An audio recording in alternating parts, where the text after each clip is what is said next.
ओम श्री परमात्मने नमः। ओम नमः भगवते वासुदेवाय। नारायणं नमस्कृत्यं नरो चैव नरोत्तमं देवी सरस्वती व्यासं ततो जयमुदीरये।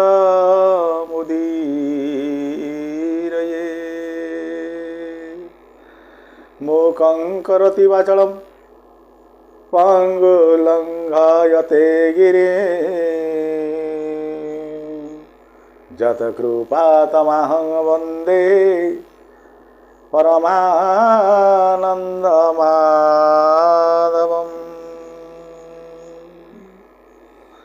आज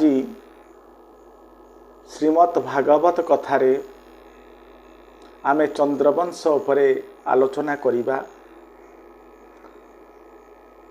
ई चंद्रवंश रे जण राजा थिले, ना थिला उग्रसेन। तांकर 9 पुत्र हेले। सेमानक मध्यरु ज्येष्ठ पुत्रर ना हला कंस। पिलाटी दिनरू कंसर कार्यक्रम, तार कथा कहिबार ढांचा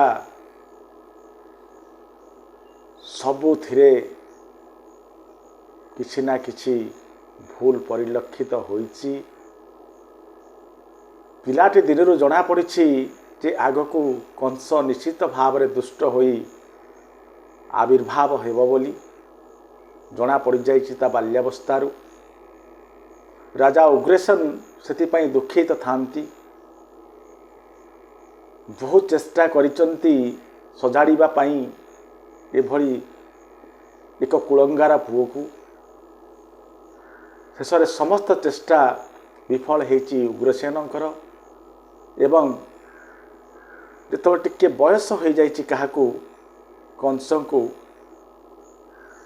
से समय विधि व्यवस्था थिला जे पिता जेतेबेले अनुभव करुथिले, जने राजा जेतेबेले अनुभव करुथिले जे राज्यभार चलैया पाई मु आ समर्थ नुहे, सेतेबेले निज पुत्र को राज्य देउथिले।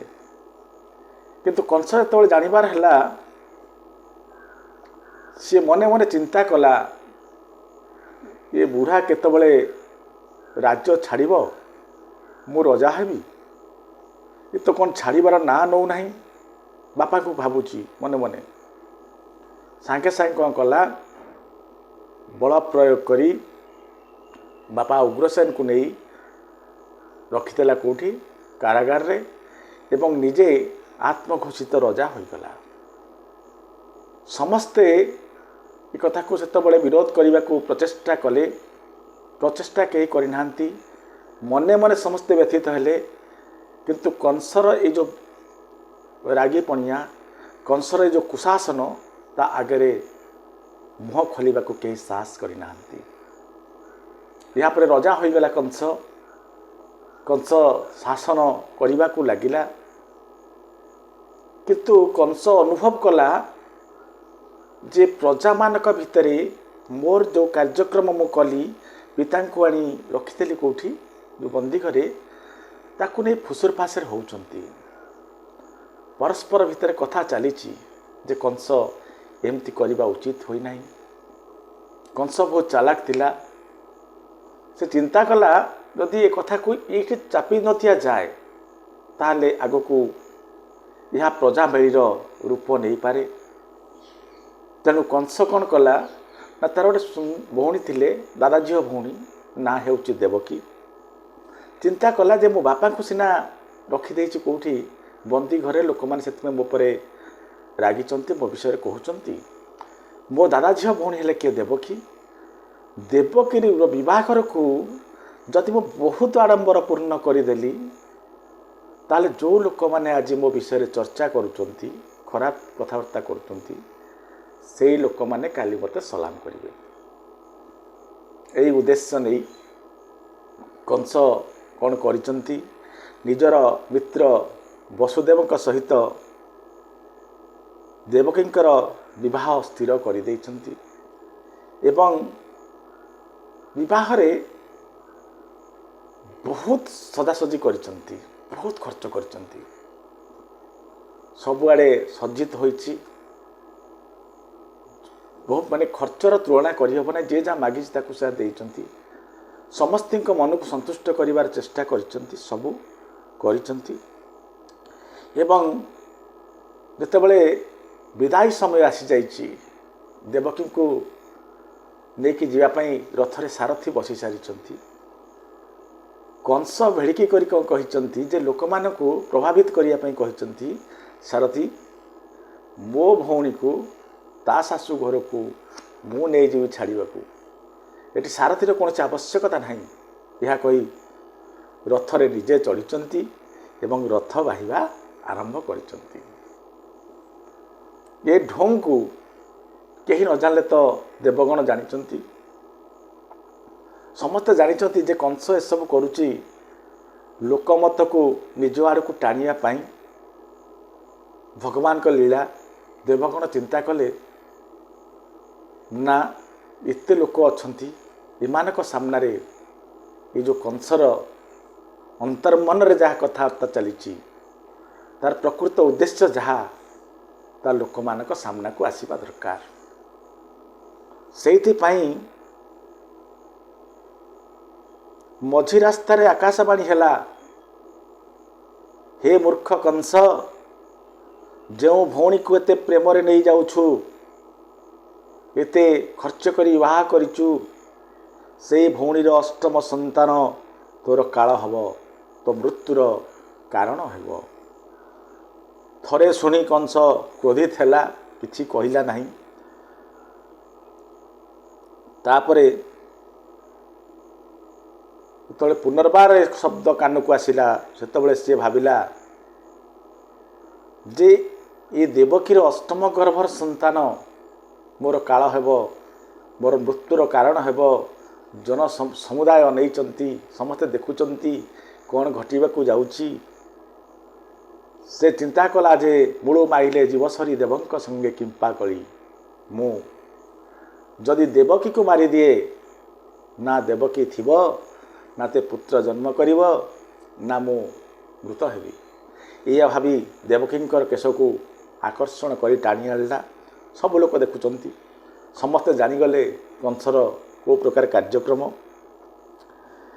ଯେତେବେଳେ ଖड्ग ବାହାର କଲା ଦେବକୀଙ୍କ ମୁଣ୍ଡଗଣ୍ଡି ଅଲଗା କରିବା ପାଇଁ, ସେତେବେଳେ ତାହାର ମିତ୍ର, କଂସର ମିତ୍ର ବସୁଦେବ ଆସି ସାମ୍ନାରେ ଠିଆ ହୋଇଗଲେ ଏବଂ ଭାଇ ଭଉଣୀଙ୍କ ମଝିରେ ପଶି ଯାଇଛନ୍ତି କିଏ? ବସୁଦେବ। ବସୁଦେବ କହିଲେ, ହେ କଂସ, ତୁମେ ତ ମୋତେ ଭଲ ରକମ ଚିହ୍ନିଛ। ମୁଁ ଯାହା କହେ ମୋ କଥାରୁ କେବେ ପଛକୁ ହଟେ ନାହିଁ। କଂସ କହିଛି, ମୋର ତୁମ ଉପରେ ପୂର୍ଣ୍ଣ ବିଶ୍ୱାସ ଅଛି ବନ୍ଧୁ। ଏହାପରେ ବସୁଦେବ କହିଲେ, ମୁଁ ତୁମକୁ ବଚନ ଦେଉଛି, ମୋର ପ୍ରତ୍ୟେକ ପିଲାଙ୍କୁ ଜନ୍ମ ହେଲା କ୍ଷଣି ମୁଁ ତୁମକୁ ଅର୍ପଣ କରିବି। ତୁମର ଅଷ୍ଟମ ଗର୍ଭରେ ବିପଦ ରହିଛି, ମୁଁ ପ୍ରତ୍ୟେକ ସନ୍ତାନ ତୁମକୁ ଅର୍ପଣ କରିବି। ଅତଃ ତୁମେ ଦେବକୀଙ୍କୁ କିଛି କର ନାହିଁ, ମୋ ଉପରେ ଭରସା ରଖ ଏବଂ ଅପେକ୍ଷା କର। ଯେତେ ଗୁଡ଼ିଏ ପିଲା ଜନ୍ମ କରିବେ ଦେବକୀ, ପ୍ରତ୍ୟେକ ପିଲାଙ୍କୁ ଆଣି ମୁଁ ତୁମ ହାତରେ ଅର୍ପଣ କରିବି। କଂସ ମାନିଗଲା। ଦୁଇ ଜଣଙ୍କୁ କାରାଗାରରେ ଭର୍ତ୍ତି କରିଦେଲା। କଂସ କହିଲା, ଯେମିତି ଦେବକୀ ଗର୍ଭବତୀ ହେବ ମୋତେ କହିବ, ମୁଁ କଡ଼ା ପ୍ରହରୀର ବ୍ୟବସ୍ଥା କରିବି। ପ୍ରଥମ ସନ୍ତାନ ହେଲା। ବସୁଦେବ ନେଇ କାହାକୁ ଦେବଙ୍କଠାରୁ ଛଡ଼ାଇ ପହଞ୍ଚିଗଲେ, ପିଲାକୁ ଛଡ଼ାଇ ପହଞ୍ଚିଗଲେ କାହା ପାଖରେ? କଂସ ପାଖରେ। କଂସ ମନରେ କିଛି ସମୟ ପାଇଁ ମମତା ଆସିଲା। କଂସ ଭାବିଲା ଯେ ମୋର ତ ଅଷ୍ଟମ ଗର୍ଭର ସନ୍ତାନ ସହିତ ଶତ୍ରୁତା, ଏ ନିରୀହ ପିଲାଟି ମୋର କ'ଣ ବା କ୍ଷତି କରିଛି। କଂସ ଭାବୁଛି ଯେ ଆକୁ ମାରିବା ମୋ ପକ୍ଷେ ଉଚିତ ହେବ ନାହିଁ ଏବଂ से कहले जे तुमे याकू नहीं जाओ, आकु मु मारिबी नहीं। नारद देखिले जदि कंस एवं वसुदेव नहीं चलीगले से पिला को जाऊँच ये समय आसी आविर्भाव है नारदंकर। नारद मने मने भाविले जे कंस मनरे जदि ए प्रकार ममता आसीब भगवान केमती अष्टम गर्भरे जन्म नेबे। पापर भारा सिना बढ़िले जो कंस सिना भूल कले भगवान ताको शीघ्रातिशीघ्र मारिया पई अष्टम गर्भरे जन्म ग्रहण करिवे। जदि आ मन तरली गला ताहले भगवान हुए तो कंस को मारिबा को आसी न पारंती। नारद कौन कले, नारद को देखी कंस नमस्कार कला, प्रणाम कला। नारद कौन कर गोटे पद्मफूल नहीं आसिले। पद्मफूल नहीं आसी पहुँचले। कंस पचारा प्रभु यह कौन? नारद कहले मोते तुमे कंस चिन्हा हुए पद्मफूलर प्रथम पाखुड़ा किए और अष्टम पाखुड़ा केउटा। कंस विभिन्न प्रकार गणिबा को चेष्टा कला। बारु गणिला, डाहाण पटु गणिला, विभिन्न प्रकार गणी शेष कहला एठारे प्रत्येक पाखुड़ा प्रथम और प्रत्येक पाखुड़ा मध्य अष्टम भी होई पारे। नारद कहले कंस तुमको कौन जना विष्णुकर गणति विषय रे? तुम्हें कौन जानिच विष्णुकर गणति विषय रे? को गर्भ को से अष्टम गर्भ गणुचंती किए जानिची? जदि से प्रथम गर्भ को अष्टम करी द्वितीय गर्भ को सप्तम षष्ठ पंचम चतुर्थ करी चलती तुम्हें कौन से कौन जापर? तेणु भगवान गणति जेहेतु जना नहीं तेणु ये प्रथम गर्भ मध्य अष्टम गर्भ हो पारे भगवान विष्णुकर हिसाब से। यह शुणी कंस पुणी दौड़ा वसुदेव पाखक भौणी हाथ उठाई आनला नवजात शिशु को धड़ास की फिंगिदेला। उभय माँ बापा आगे पिलाटी जीवन चलीगला। प्रथम द्वितीय तृतीय चतुर्थ पंचम षष्ठ संतान को मारिला कंस। गोटे गोटे करी सबु बेले से गोटे कथा से गोटे घटना माँ बापा आखिरे लुह। कंस कहार कथा शुणे नहीं। प्रतिटी पिला को निर्ममतार सहित हत्या कला कंस। सप्तम संतान को भगवान कौन करिसंती देवकी गर्भरु नहीं रोहिणी गर्भरे स्थानित कर देइचंती। एवं रोहिणी गर्भरु किए जन्म होइचंती? दाऊ भाई बलराम जन्म होइचंती। अन्य माने जानिले जे सप्तम गर्भ नष्ट होइगला बोली वंश कंस खुश। एबे अष्टम गर्भ पाली गर्भवती हेले देवकी। प्रथम मास गला, द्वितीय मास गला, एमती जाई श्रावण मास आसिला। मोटा मोटा जलधार वर्षुची। मयूर माने मन भरी नाचुचंती। सते जेमती कहउचंती आसंतु प्रभु जल्दी आसंतु, आमे माने आपणक आगमन को अपेक्षा करुचु। समस्ते प्रसन्न अछंती। गोमाता माने रड़ी करी भगवान को डाकुचंती प्रभु शीघ्र आसंतु। गाई माने खुश आमको चराइला बाला आमर दायित्व नवा बाला आसुची। प्रभु गाई गोरु माने सब खूब शीघ्र आगु जापारती आगु कौन हम। यापरे कृष्ण पक्ष मध्यरात्रि रोहिणी नक्षत्र मथुरा रे कंसर बंदी गृह रे छोट सुंदर श्रीकृष्ण जन्म ग्रहण कले। कहतु श्रीकृष्णाय नमो नमो। यापरे भगवान निजर कारनामा दिखाइले, निर्देश देले जे डेरी करनी मोते शीघ्र गोकुल नहीं चल नंदबाबा घर को। नंदबाबा स्त्री यशोदा अचेत हो शोई रही पाखरे गोटे कन्या थिबो।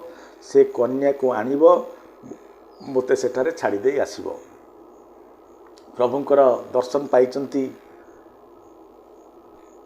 किए वसुदेव मु देवकी से माने जानीगले ना ये होती साक्षात भगवान आ मन भितर किसी द्विधा नहीं समस्त द्वारपाल माने जमती भगवान कथा कहते सांगे सांग द्वारपाल माने शोई पड़ती बेड़ी खोलीगला दरजा खोलीगला गोटे टोकई रे श्रीकृष्ण को थोई टोकई मुंडाई चलिले वसुदेव जाउछन्ति वसुदेव एणे कंस कौन करिछि निज पिता को कटुआला भूमिका दे देइछि उग्रसेन को बाटरे भेट हेले उग्रसेन पचारे कुआड़े प्रणाम जणाइले वसुदेव निज ससुर को यापर प्रभु उग्रसेन को जितेबाला निजर रूप दर्शन करिसंती उग्रसेन कौन कले नमस्कार कले क्या प्रभु को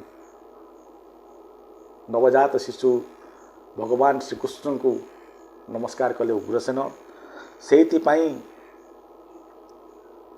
सबू बुझीगले रास्तारू हटिगले ये आमर प्रवाद अच्छी बापा एणु आसुले बाप पुओ एणु आसुले बाप पुओ अर्थात वसुदेव एवं कृष्ण तेणु आसुले एका तेणु आसुले एका अर्थ होती सियाड़ू उग्रसेन आसुले बाप जहाँ को नमस्कार बापा अर्थ वसुदेव वसुदेव नमस्कार कले क्या उग्रसेन को एवं बाप जहाँ को नमस्कार ताको पुओ गोड़ तले पका पुओ गोड़ तले पका अर्थ बापा नमस्कार कले क्या उग्रसेन को से उग्रसेन जिते भगवान के रूप को देखिले से उग्रसेन नमस्कार कले क्या श्रीकृष्ण को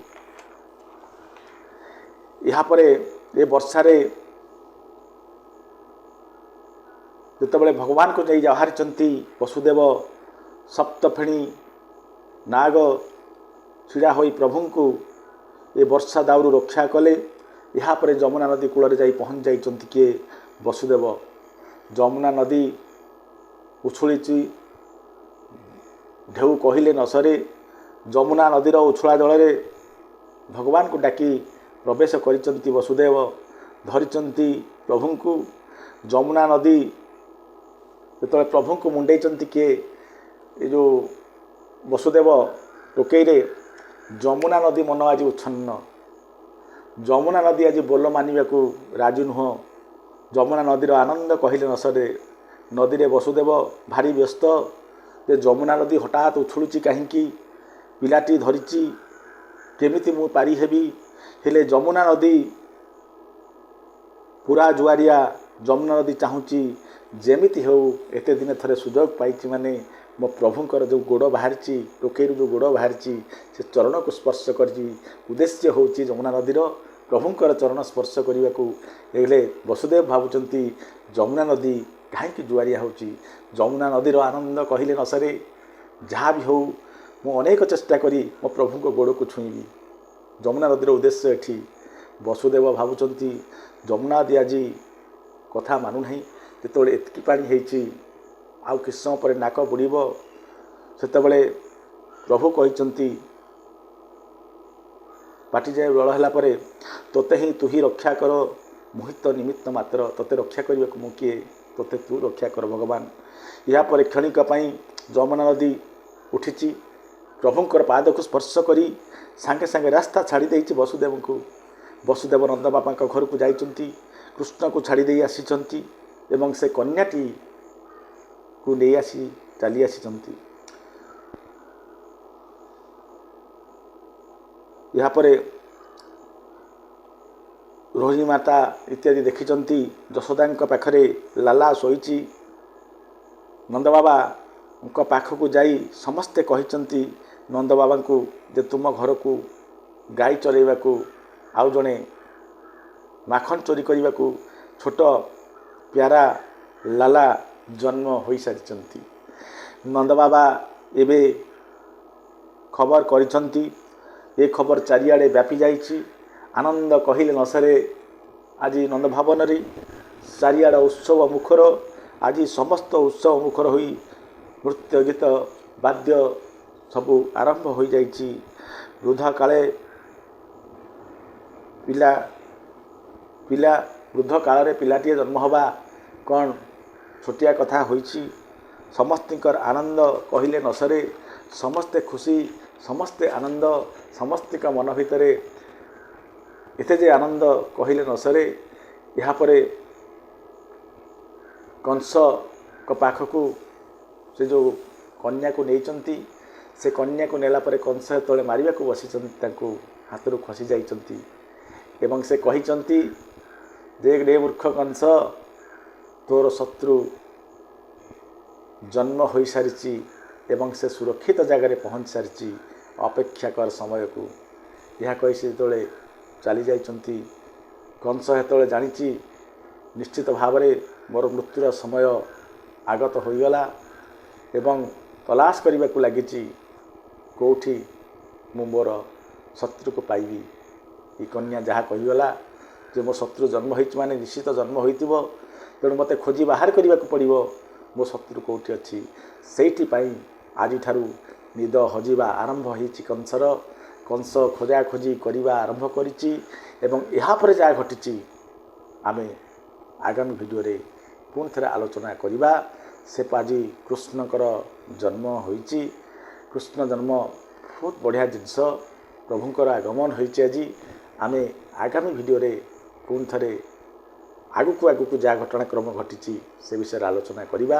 ସେ ପର୍ଯ୍ୟନ୍ତ ରହୁଛି, ନମସ୍କାର।